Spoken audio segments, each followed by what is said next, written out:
During the transition, sir, you frequently took credit for the stock market highs. You said it was a reflection of how well you were doing in the polls, and then after you were elected, you said the stock market highs were a reflection of how well the transition is going and the American people's confidence in your incoming administration.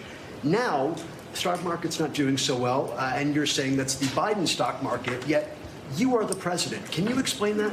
Yeah, I'm not taking credit or discredit for the stock market. I'm just saying that we inherited a mess, both at the borders.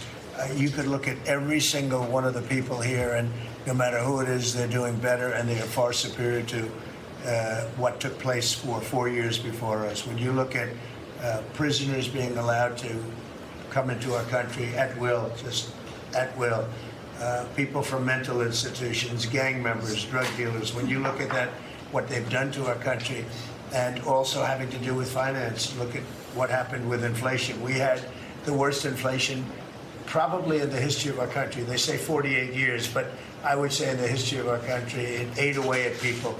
And even though you saw a stock market going up somewhat, because in my case, I had the biggest stock market increase, 88% in the last term, in my last term.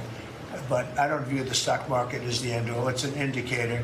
But what the stock market really tells you, and when you look at the stock market in this case, is it says how bad a situation we inherited. I took place, this is a quarter that we looked at today, and we took all of us together.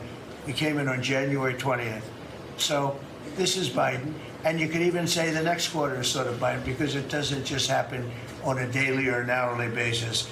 But we're turning it around. It's a big ship to turn around, and we're going to have the greatest country financially in the history of the world, I believe. I think we're going to do things that, and we had to do it. We reset the table.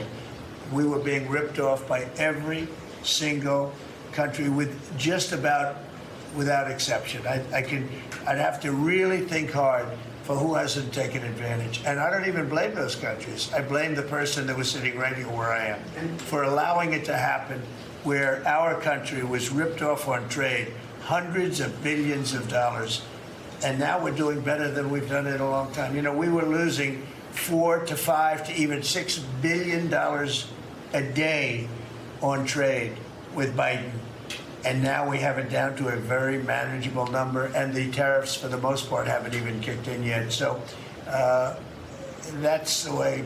Stock markets, to me, are an indication, but the big indication is what's happening, and the people around the table know what's happening. Thanks for watching. Stay updated about breaking news and top stories on the NBC News app, or follow us on social media.